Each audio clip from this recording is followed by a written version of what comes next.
The nation is mad. We are mad people. Can shoot 2 bullets, Maku 8. What bullet, Maku 8. Men I make a chill. And where be the Kun Ayaku Ninja Meboa? Who were ginger and ninja. Ah, they buried them alive, concreted them. The Bible says, Nimo wajene eyem kwasi adwene. Kwasi adwene de o mayi wo bi. O mayi wo kwasi adwene. The Godson TV Global. This is the Godson's reaction. Abusia. And I don't pay and common ehuru or kaswano the day by a door super. So many Okatakyie mensa at the revelation biaba. A fan come out with TT and home. Wahab Farouk Eden Komo biaba. Kelvin Taylor Kebi. Now Prof.Kofi Oduro. And so they are being removed. Say when we have these kind of people, Nipa won suit to say him for the baby no nzem nsem waka no so onimu himfu bia yentu o ma de so a ombetwetu pe said the allege ohinin wakotwetu abosu janin na ohini timi ye langard e ma ne yeye no aka nsem ne bebra kire se enkran ankasa nsa asesam no that's ahometi no bia so nye na adwene so oye ho because recently medical and in the mrantie ba akunya ntokwa the show boy also ninsama no kan say you ni easily go asase who bet me ato me ma to asase no over $100,000 and you know so to asase easily go na also say $50,000 out of a man so and this has become a norm we are normal just say ubia who anything wrong with it say and crime maybe on our to asase a pesika obesa de atwe ho man so sa de asettle abusuan foforo na asa be ye normal asa mra bia ni kurimu asa panyini bia anim ene nkrofo ye de omo pesa am yakobu obi dan aguse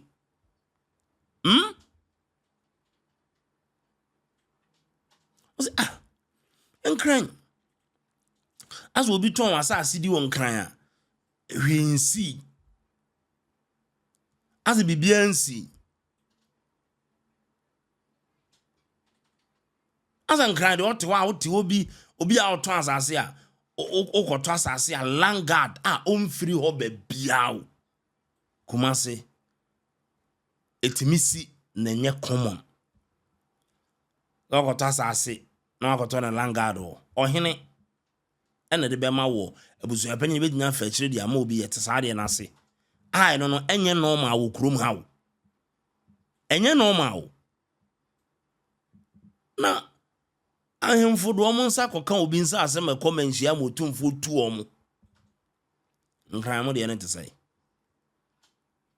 etimi ka chose so to asase wo langard nsem de a ene wasum badwo langard ani din nkran din soso onye nkran ni apega na beti no aton asase yes one ton ma wo ye safe o ho ni hu ahwan family aba akoete hu ahwanzo family aba otoma we ya yesi we abusuan fo na nuanfo bi so omo mpene na mo mpena mo nkomu nua na ho ya diska ma no ho na mo nkoje mo chafan why do you come to the buyer no ho mabeto ade mabeto asumasi wo na mabeto matuaka me wo hwa wo abase onua no mo ye ntafo na oto amame no uni ho nti mo nso mabase ene mo mama nya adwuma instead say penny na said ye di kan ton man no be frɛ ni nua mo say o me anu mato ama nti ne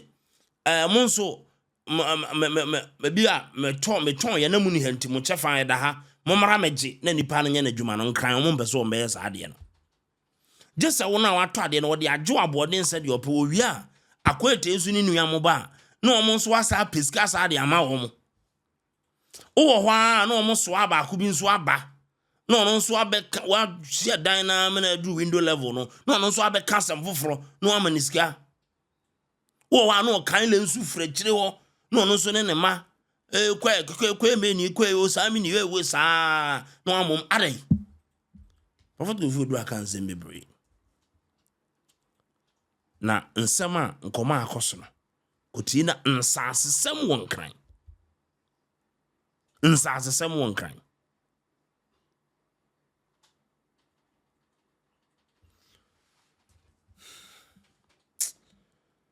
I was saying the Alexis. The nation is mad. We are mad people. This is why now we have all kinds of crazy mad people who are chiefs and whatever. And you go, how did that young man who shot the army officer last week, how did he become a chief? No, how did it? How did he become a chief? Seriously speaking, and then I look at certain people who are lawyers, it really shocks me.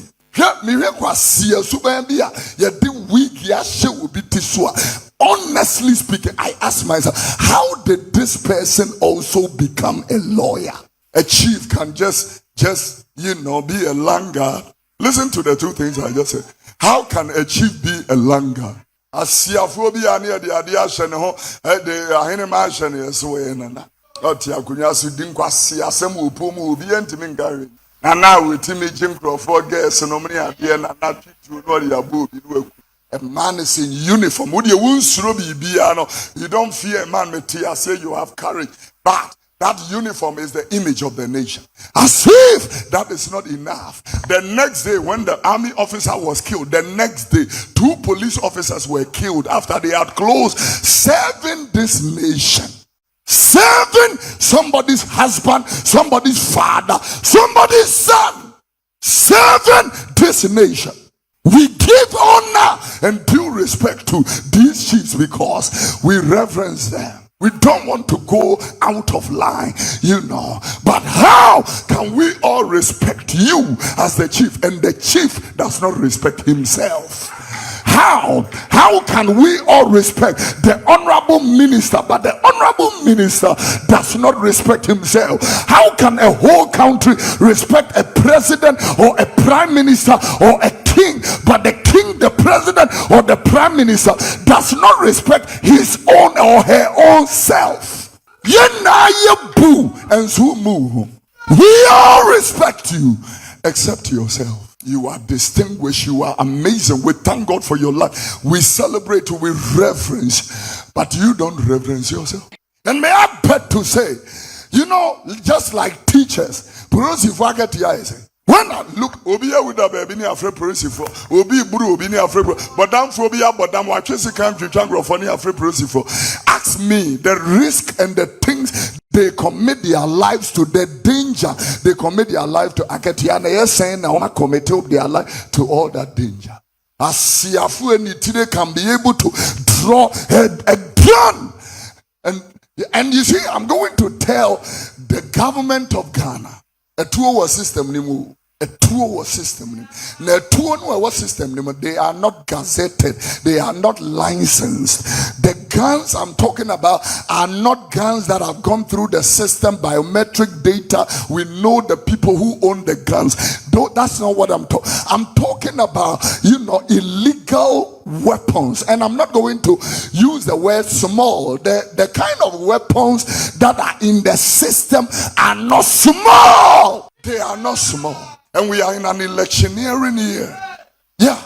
That Ghanaian born major by the name of my grandfather D3ath came from the United States to Ghana, surveyed our system, and realized that we have too many flaws. We are a very flawed system. It went back to the United States and bought guns and what the provision, barry to barry, door to door. When you panic to fear near the barry in the barry. That will say your system is loose. 4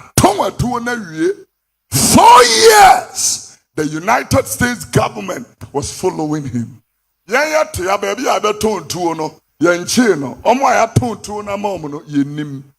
American government, in July, he's going to jail for 20 years. Ghana near, but America rise here to be a major in the army.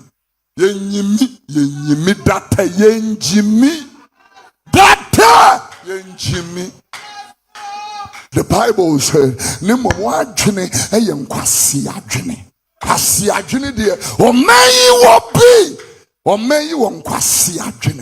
money for school, near penny to girlfriends. Yeah. money for hospital. They are marrying 3 wives. Kwasi adwene na eye say adwuma no. Obi want tete ya me say adia why they will never go into it. I'm telling you. You to me catch them say mama bosom kan kan no kra. Adia bi won ma we ya no agu nkonwa ne hofi. Adia bi won ma me no offer your hene. An ko na me say offer na ayi bi e pese ye na mka pese ye wa hemfi ha. En was Kofi betimi aye ba ye wi aye hia nwan be enwan miensa ne ye de ahohoro fia. And asofu jina hono o preach out to me say asofu bebre inni mi vi na twere kronkron. Obi ka say mo say na Bible say yes quotation ohunu ba bi quotation. Be sculpted in the word of God. It's a training. Wo shankom nyame de wo ye adwuma nanka wonni matwere nso. No wouldn't how a zip works. How a zip works. You are a young man with an old man's brain. Responsibility. Wouldn't said you know you're a responsible person. Not people who love pleasure. 5 minutes pleasure would deny you an entire future. I'm talking to the wise. The assembly be a just a trip wahayaba. Why you feed that? The doctors in this place will tell you one of the menace in our hospitals are infections. And the infections I'm talking about are not just infections, sexually transmitted infections. Sexually. And you can see that come be cancer. Go moi fete. Go moi fete. Go moi fete o man hene te hona. O sori na o ye obi a o hene. And they say go moi fete okwa obi atwituo ewia ketekete 4 o boso jani trimu to pay adan ya say o yo hene. O yo hene wen. O ye langa. Why na yes ani pade hene? Go moi fete hene. People have been complaining nana go moi fete hene. O sori a otam obi a no ye no hene. Obi a langard bi a no ye no hene. Ko go moi ko fete ko hwe. Langard for na ya ahemfu guo. Bebre langard for. See what is happening there. Hinna Ghana yabekwa semu on hini tumi fatuo se ebia obi tete de kura on hini fatuo botu on hini kura so obi tete on hini a hinna uti bi da se on hini fatuo ewia ketekete se okobo obi tuo if you say dipa na tete no. So the question is, who basically vetted that person to become a chief, and what kind of chief is that person? Inti ebusa on hini na osi sa no. The moment amobetam obi anamodi ahenche ahehye no, that is how we have these kind of things in Ghana. You get what I mean? That is how our minds say intende because ohinibiti baby and go hine. I'm telling you, what you are doing is not right. Some people have been complaining for years now. You need to change your ways. I respect you a lot, but as far as anybody to me amount, you need to make sure answer no beka say where your hine no or so ye nipa bia ne suban e kire say ye to me hye ne nsa na sebi okofa refraf bia na de ohine koto no so a this is what you get. Uko go mwafete yakasi and the yense ahemfo ni nyina lie 80% illegal chiefs omunya illegal chiefs and the outina go mwafete na oye langard kakra 10 years pe yebesi wo hene go mwafete. I'm telling you, and I can show you videos go mwafete man hene or shenkofo ahemfo ye ni bebi mpa obu free. You don't even know them. All because obia be langard a chewo ho obia be langard tata nipa inti sa nipa no o se ye nya de sa because sebio ohene a yatete ni wo fie a odi akonwa pa no. There's no way. Sanasa sokra na obi ba so abedi nkwasi asema sa ohene no will never take matters into his hand to shoot a soldier. Never. And uni mama san kwasi asem we koso UTV Peace FM omo na omo hype eye Langard chiefs e wo Ghana. Peace FM any UTV, especially UTV. Sa baby a wu sa ahemfo small boys illegal ahemfo ankofo create ahemfo ni bi create UTV na promote omo. Go into the archives, you see it. It is not right. Oka oma sempe yebekum. Hey, yebeko kuku. Hey, na mwangaza muku na mu. Aya na mabusa mo se imfia modui ene de mo yam hui. Na mo de mo wuda. Baby akwaji eduro bo ho ban nipa na oyeduro man wewu. Osuro wuo okọ hospital. Yantan obia o. Do the right thing and let's all live together in harmony. That's all. Kwesende a soldier, he has been wasted. And over press Libya, ebi mu se a chief, ebi mu se a Langard. The person was a Langard and a gomwa hene no eye ne hene. These are the facts. The videos are there. Go to Fanko. Mo ahemfo no mumubi mo na mo say Ghana no. A whole soldier. You kuna to atwene. We say Ghana military mo release some vague statement to me. That's how low we have come. And a pen of Simisongra and Ra Menyan and Tia soldier for no as I speak. And free topo and your command and throw a free hobo and Ra na a soldier for no and miam kume di or mohon como. Nan kratua matian say. One more dress and nay longer te one cry ha. I'm a boy for me. And ya caswa millennium city. Langat na wakra. Woman will become. On the 2 months, sir. The whole Ghana. But it's true and then cry. Woman say. Woman and tia say. Yera ben Lord na police fortune. Where the post pen. Hey, sir. And the woman post force work case. Near or call boss, so Janini to you know. Massa. Ghana has some and somewhere pow. What me the Martin Amico? Woman say. Ben Lord no woman as here. Sabapan where the post pen. Now one more say allegation no say Millennium City Police Station no. Ben Lord and the Sima woman. One more allegation here. To this sabe in Yamana Samoa, woman to me said I am video be a barbon thing. Ah, Papa be a no dear dance here. After soldier in your bone to a kuno. Papa the car say. Woman the case called a Millennium City Police Station. And consider because woman the Sasu case call and go consider. Never told us say all those seven Lord or your hidden. Was sign Langas leader pa Gangalia. Was sign a Langard. And to soldier for say revenge. Woman penny for ne say. I'm about revenge. Letters near ya woman. Aye, Eddie by a year we are investigating. Aye, woman dear because what kaya and tell be an opposite for near soldier for. Ericobani. Aton Sase. Ewo Kaswa, Sa Quine also. Yeah. Millennium City Trawania, dear. Area see. Woman to be unquad dear. One more warfare. Did this castle motons as Yama Homo? Emma Langas, the bosswa. One more mobile home buying as for and to me and your woman says. Man to me and so. Because Penny Fonsimunia say we are dealing with it. We are dealing with it. We will work on it. And yet Magana for cryers who row almost 8. And Tia Mukrana Monsa Simun to Mindy. Ah, Langas Faji. And Tinay the Ebrema. And one was in Penny Fona. And to make a Penny Fona say, well, my sister Marshall, they are going to revenge. And the revenge will be on Langat, no matter where you are. One more found. 1 month that's it.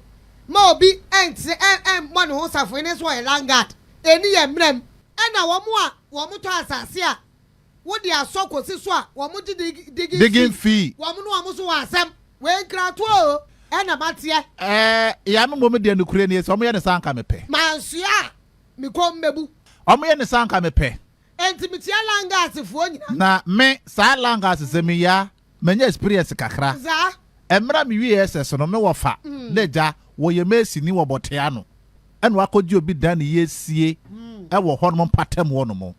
Na eja no obi dan wakoji no senior one more eja metete mota ne ade ya ye kwhwa mrantie kutampo ntiba ne se kane tuo ba ye so adan ya hwan na ma ye kwase edan no mapaja wi maboso o nti ye plaster keke adan ya ye be start se be plaster no ese se nka dan wura ne betue sika de ma wo mo be se ye ne ma bro ye eso digi feel and the snow says I will see dan de wi pa enti me de no kura ne ono a onto asase Debbie wonyo hene na o ma de one na ye ne ho gangalia no mu die nim no mo bo ba kode ya dade nyame na je yen kambate enti sa srafo ne ne abre e to mo so sa me de no kura no bisa me a me form so pa penyimfo bi a wo ho no mo a wo mo so ahai langasa wo mo ne na ma wo mo jeje nkrofo sa asese wo mu tie wo mu nyina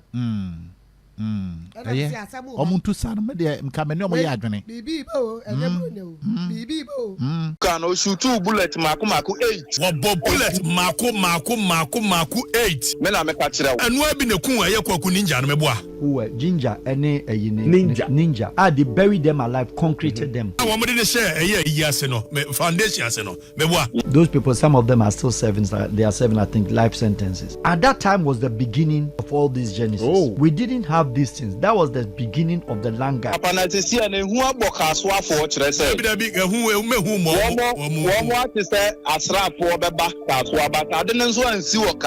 So if it is related to land, it is not new. It is true. Because BSc George Otibonsu land, military in uniform with military car with GA registered number. Just few weeks ago. Stupidly, I'll use the word. I'm sorry, I'm not like that, but this time around, this stupidly. Look at how they went out there to that neighborhood at Ajengano, sitting on military pickups. The man videoed and captured them. I have some of the videos. Now, what pick up now when I say, I zoom in. Say Nipana Mukoya Sadiano. If there was any sniper, if any of his security have loaded guns, no Mububu Dan Mokona Mote pick up some the person could have finished all of them. Farouk sir, who you CDSCA and Kawu measures bang. The first measure is to go back.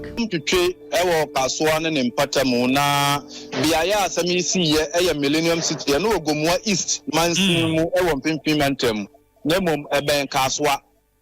Na Yakoba Yenese Yenre na estate developer bina Thomas Ase Ediama military officer.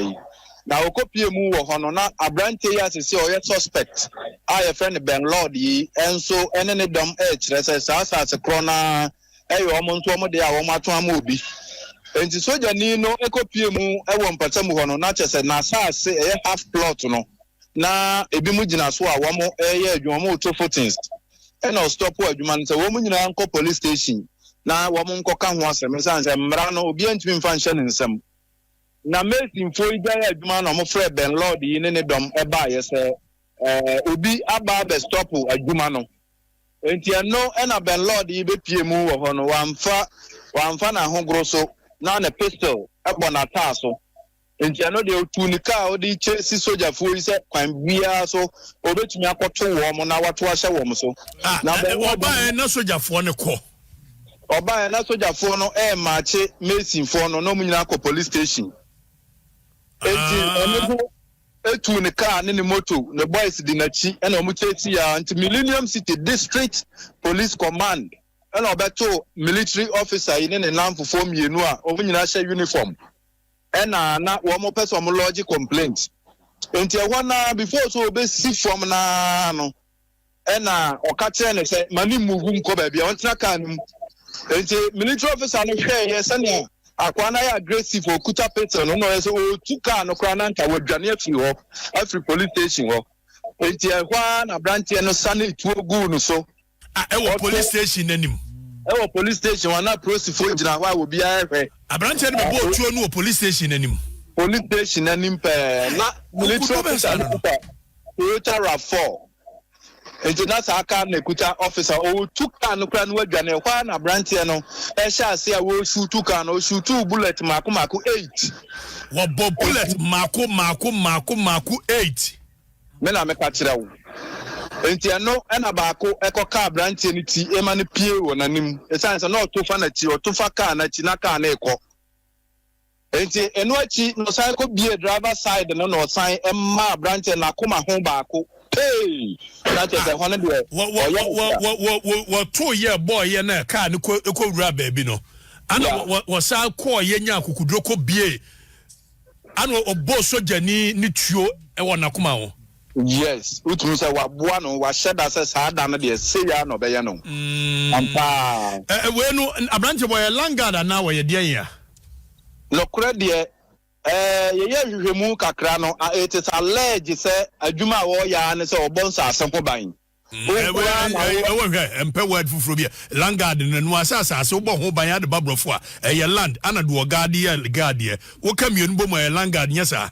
Me pacho sa na tenen sa anu abi na kun aye kwaku ninja no meboa me pacho yi wo mode ne share aye yi ase no foundation ase no meboa yeah no kre na ni memra na du sa langa ni sim hunu no wo man ni nyina ye betu so sa na eye better se we soja ni akokunu enti we mo bia amfa civil right and one right mo sa nsem hunu ni nyina mo mfa nto nkyai ni yema soja fo ne kwan no mo mra me ball langard fo no mo no munyi fa mo ani ma yi woyene said you make any me adweno bani Nana, na we ya adwene papa na sisi na hu aboka so afo kire se. Bi hu mehu mo. Wo ati se asrafo beba kaso abata de nso ansi wo kaso a. Eno na ye mo problem no. Esi wo he.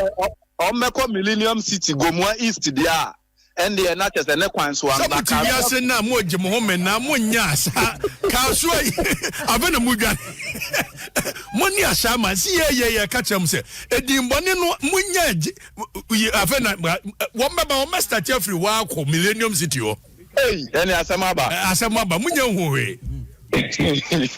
Wabani tete wodi o mo ba fa wosimini Okatakyie na ye adwuma soja fo no mo nyina ni me enti wonya du asimini Okatakyie na adwuma opeja ansa ero se bia so tro ba ko mienu bi de but wonya Okatakyie na ombeja wo wate soja fo no mo feel me pa okay yeah a shaman me say kaswa yes adia fofra sense soja ni ayaye ne sa and a man for in quote dwen say whatever happen wo ho no a bit messy ewo we say it am for you very careful. Okay.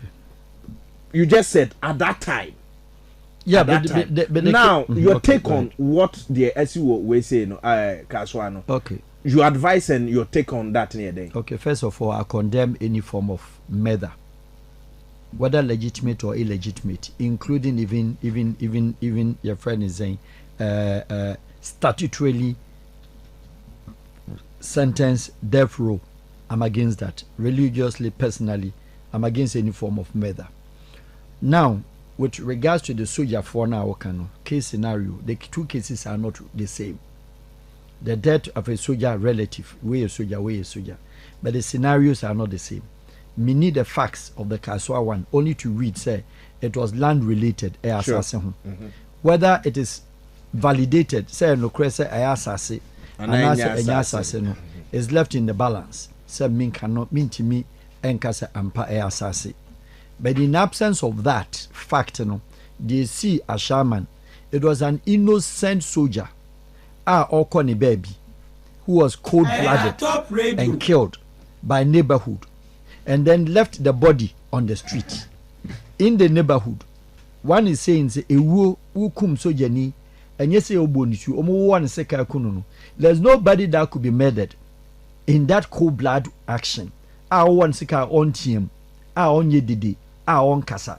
So what does it mean? It means he might have struggled or shouted. Soldier wouldn't die just like that. Even excuse me, so be the sick cry, may God forbid. You scream and shout. So are we saying that small road, that neighborhood, that window people were living there, people were living in their rooms, people were living in their homes. So if a murder had taken place against a soldier, against any individual, na ya de nato street so ayo obi back room obi backyard enya park bi so ne de no koto na say order in a your friend is a street so a both sides in your houses na so one tier. Then I'm to say if it should happen even today, soldier knows how to defend. They are to defend the nation. That is the hallmark of a military nejuma. And it is principally so okum soja ni like that. Now the people in the area, Obeka is a military for edi kaimai what is called only a press conference, a press release. So the people in the area no should voluntarily try to say omuma information leading to what happened. Did anybody come forward? The answer is no. Obi to me volunteer information, the answer is no. Then if you leave the military in a vacuum, say was she military atade. And he was screaming, say, "We a soldier." He was screaming, say, "We a military ni." So about a girlfriend who, so about a papa who. Does it warrant anybody so be in the neighborhood? Now the whole household, say 10 houses square around will be also wanted, but they saw the body the next day in a uniform, and then they have to come. Military would invade. I told you a story, and the story was very simple. It happened with Captain Kojo Chikata, retired late Captain Kojo Chikata of Ghana. When the Ghanaian troops call Congo, how he settled in Angola or call Congo, no, you heard at the time of a young captain, our the Ghanaian troops call Babia, some were trapped out there.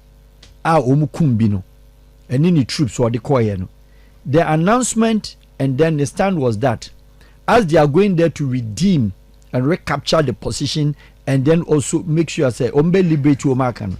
His statement was that anything movable. Are you listening? Anything movable, they should ground it down, including dogs, animals, and human beings. That is what soldiers are trained to do.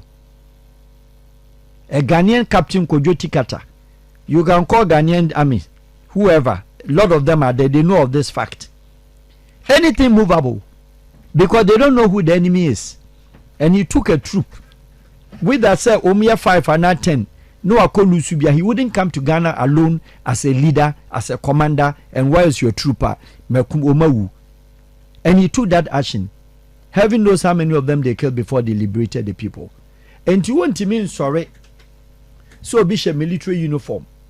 Na Ghana yetiminya young boys. No mako gange, no mabu military. Case by case studies basis. Yes, say we say in the case, you know, as you said, say a lander. It is unjustified meaning. But if it is lander, a no any private affair.